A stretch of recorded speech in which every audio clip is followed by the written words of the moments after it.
Ua tatia ai le fola sanga lo ia il whamsinonga mo lana whaai unga. O le mta upu o lo molia ia leo leo Lise Marish me te molia ngai sfuluiva.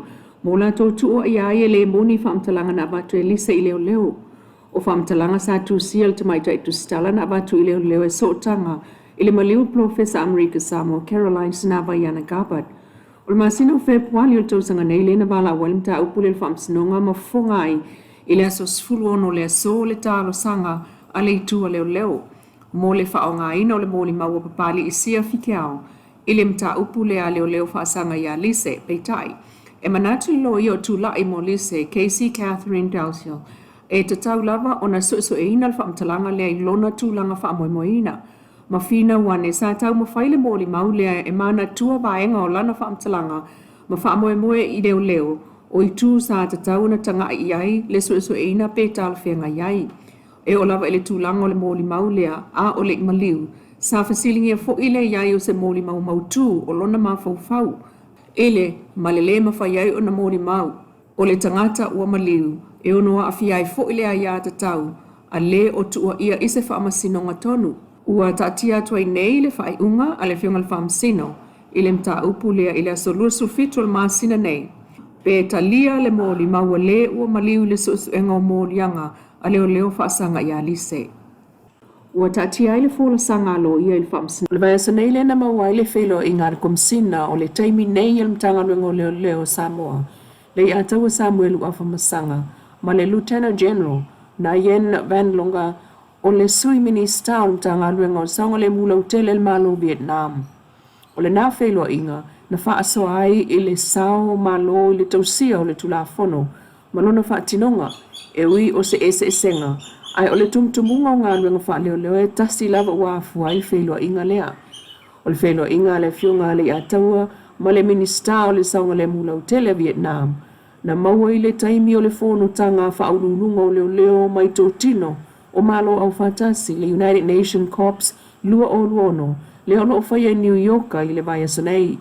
Na malanga atu ai sui komisina e toa lua mai Samoa le whiunga le ataua ma le sunga papali i eneliko ta eu. E whai masui o tanga luenga o leo leo a Samoa. Ua toe whafone whapaanga a le lakapi Samoa ma le company telefoni le Vodafone tanu mai le aso sulima o le masina nei o nanafi. Ma whaaftai ai e le CEO o lakapi Samoa Seu Manu Douglas Naujan. Le pūlengo le Vodafone Samoa le lātou langolango whaawau. Ma ia fola le awhai a fo il whaatau nuu o le lātou fo i pito la au mangalu e whaatasi ati na el ta longa lakapi le atunuu. Ai o le langona fo ile nao le CEO o le Vodafone le sunga to le forerunner po se. O le whapaanga le nei e ilo ai le avatu ato le langolango le Vodafone e ati na e ta longa i le tatou tunu. O se mita nga fo ile nao mo le company telefoni i le ono ile nei o tausanga mai o se tausanga wha au so fia fo ile nei o le whapaanga ona o le tāpena atu o le au mo le ipo le lalulangi i le tausanga fau.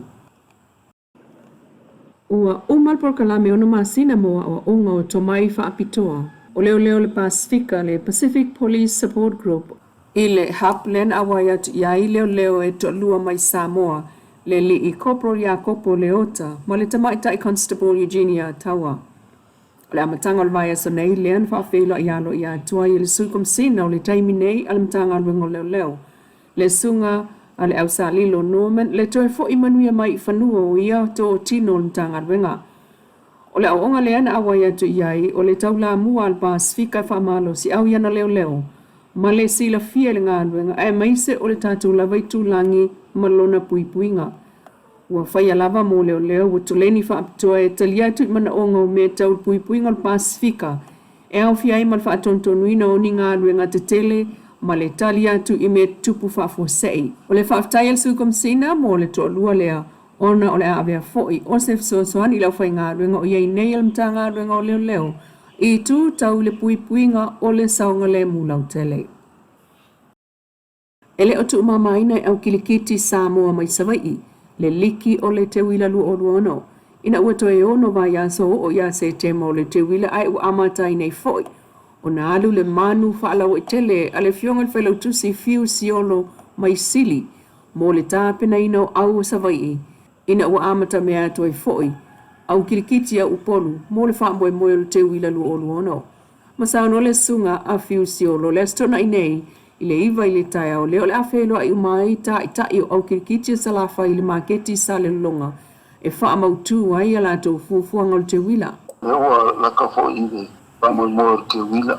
I le mga ko i le o le komiti salafa i lewa i kala peske umau au kaikase ia wai le riki o ke wila. Ia o ia au e fia awai, ia mo mia ngā preskengi rawa, ia au e mai, ko miki na preskengi, ia le kapinganga fo i te wila.